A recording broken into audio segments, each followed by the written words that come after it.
Esdras chapitre 7. Arrivée d'Esdras à Jérusalem. Après ces choses, sous le règne d'Artaxerxès, roi de Perse, vint Esdras, fils de Séraja, fils d'Azaria, fils de Ilkija, fils de Shallum, fils de Tsadok, fils d'Akitub, fils d'Amaria, fils d'Azaria, fils de Merajot, fils de Zerachja, fils d'Uzi, fils de Buki, fils d'Abishua, fils de Phiné, fils d'Éléazar, fils d'Aaron, le souverain sacrificateur. Cet Esdras vint de Babylone. C'était un scribe versé dans la loi de Moïse, donnée par l'Éternel, le Dieu d'Israël. Et comme la main de l'Éternel, son Dieu, était sur lui, le roi lui accorda tout ce qu'il avait demandé. Plusieurs des enfants d'Israël, des sacrificateurs et des Lévites, des chantres, des portiers et des Néthiniens vinrent aussi à Jérusalem, la 7e année du roi Artaxerxès. Esdras arriva à Jérusalem au 5e mois de la 7e année du roi. Il était parti de Babylone le 1er jour du 1er mois, et il arriva à Jérusalem le 1er jour du 5e mois, la bonne main de son Dieu étant sur lui. Car Esdras avait appliqué son cœur à étudier et à mettre en pratique la loi de l'Éternel et à enseigner au milieu d'Israël les lois et les ordonnances. Voici la copie de la lettre donnée par le roi Artaxerxès à Esdras, sacrificateur et scribe, enseignant les commandements et les lois de l'Éternel concernant Israël. Artaxerxès, roi des rois, à Esdras, sacrificateur et scribe, versé dans la loi du Dieu des cieux, etc. J'ai donné ordre de laisser aller tous ceux du peuple d'Israël, de ses sacrificateurs et de ses lévites qui se trouvent dans mon royaume et qui sont disposés à partir avec toi pour Jérusalem. Tu es envoyé par le roi et ses 7 conseillers pour inspecter Juda et Jérusalem d'après la loi de ton Dieu, laquelle est entre tes mains, et pour porter l'argent et l'or que le roi et ses conseillers ont généreusement offert au Dieu d'Israël, dont la demeure est à Jérusalem. Tout l'argent et l'or que tu trouveras dans toute la province de Babylone, et les dons volontaires faits par le peuple et les sacrificateurs pour la maison de leur Dieu à Jérusalem. En conséquence, tu auras soin d'acheter avec cet argent des taureaux, des béliers, des agneaux, et ce qui est nécessaire pour les offrandes et les libations, et tu les offriras sur l'autel de la maison de votre Dieu à Jérusalem. Vous ferez avec le reste de l'argent et de l'or ce que vous jugerez bon de faire, toi et tes frères, en vous conformant à la volonté de votre Dieu. Dépose devant le Dieu de Jérusalem les ustensiles qui te sont remis pour le service de la maison de ton Dieu. Tu tireras de la maison des trésors du roi ce qu'il faudra pour les autres dépenses que tu auras à faire concernant la maison de ton Dieu. Moi, le roi Artaxerxès, je donne l'ordre à tous les trésoriers de l'autre côté du fleuve de livrer exactement à Esdras, sacrificateur et scribe, versé dans la loi du Dieu des cieux, tout ce qu'il vous demandera, jusqu'à 100 talents d'argent, 100 corps de froment, 100 battes de vin, 100 battes d'huile et du sel à discrétion.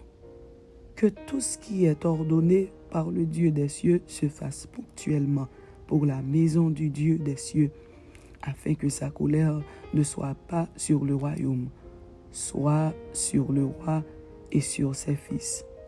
Nous vous faisons savoir qu'il ne peut être relevé ni tribut, ni impôt, ni droit de passage sur aucun des sacrificateurs, des Lévites, des chantres, des portiers, des Néthiniens et des serviteurs de cette maison de Dieu.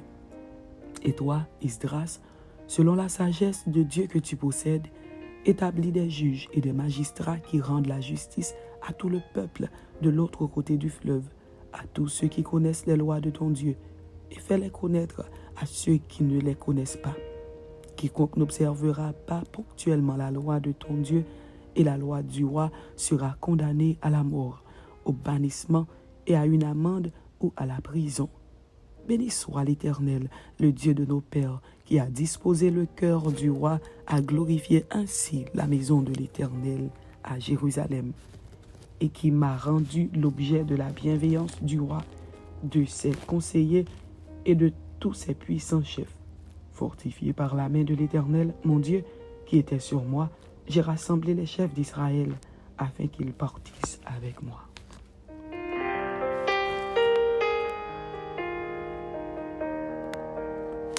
Esdras, chapitre 8. Les compagnons d'Esdras. Voici les chefs de famille et les généalogies de ceux qui montèrent avec moi de Babylone sous le règne du roi Artaxerxès. Des fils de Phiné, Gershon, des fils d'Ithamar, Daniel, des fils de David, Atush, des fils de Shekania, des fils de Paréosh, Zacharie, et avec lui 150 mâles enregistrés, des fils de Pachat Moab, Eljoénaï, fils de Zerachja, et avec lui 200 mâles, des fils de Shekania, le fils de Jacaziel, et avec lui 300 mâles, des fils d'Adin, Ebed, fils de Jonathan, et avec lui 50 mâles, des fils d'Élam, Esaïe, fils d'Atalia, et avec lui 70 mâles, des fils de Shephatia, Zébadia, fils de Michaël, et avec lui 80 mâles, des fils de Joab, Abdias, fils de Jéel, et avec lui 218 mâles, des fils de Shélomite, le fils de Josiphia, et avec lui 160 mâles, des fils de Bébaï, Zacharie, fils de Bébaï, et avec lui 28 mâles, des fils d'Azgad, Jochanan, fils d'Akatan, et avec lui 110 mâles, des fils d'Adonikam, les derniers dont voici les noms: Éliphélet, Jéel et Shemaïja, et avec eux 60 mâles, des fils de Bigvaï, Utaï et Zabud, et avec eux 70 mâles. Je les rassemblai près du fleuve qui coule vers Ahava, et nous campâmes là 3 jours. Je dirigeai mon attention sur le peuple et sur les sacrificateurs, et je ne trouvai là aucun des fils de Lévi. Alors je fis appeler les chefs Eliezer, Ariel, Shemaïja, Elnathan, Jarib, Elnathan, Nathan, Zacharie et Meshulam, et les docteurs Jojarib et Elnathan.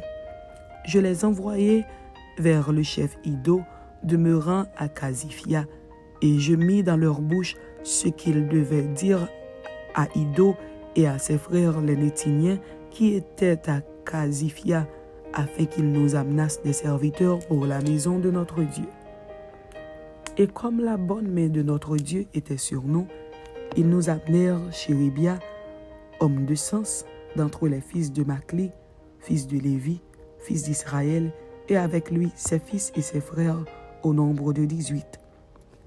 Achabia, et avec lui Esaïe, d'entre les fils de Merari, ses frères et leurs fils, au nombre de 20. Et d'entre les Nétiniens que David et les chefs avaient mis au service des Lévites, 220 Nétiniens, tous désignés par leur nom. Là, près du fleuve d'Ahava, je publiai un jeûne d'humiliation devant notre Dieu, afin d'implorer de lui un heureux voyage pour nous, pour nos enfants et pour tous ceux qui nous appartenaient.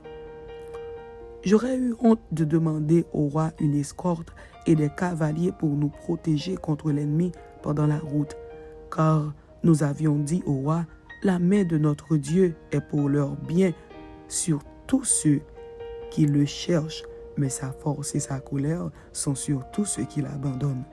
C'est à cause de cela que nous jeûnâmes et que nous invoquâmes notre Dieu, et il nous exauça. Je choisis 12 chefs des sacrificateurs, Chéribia, Achabia, et 10 de leurs frères. Je pesai devant eux l'argent, l'or et les ustensiles donnés en offrande pour la maison de notre Dieu par le roi, ses conseillers et ses chefs, et par tous ceux d'Israël qu'on avait trouvés.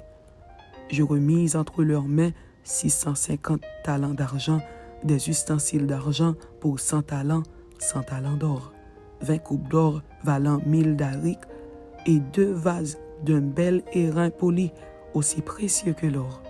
Puis je leur dis, vous êtes consacrés à l'Éternel.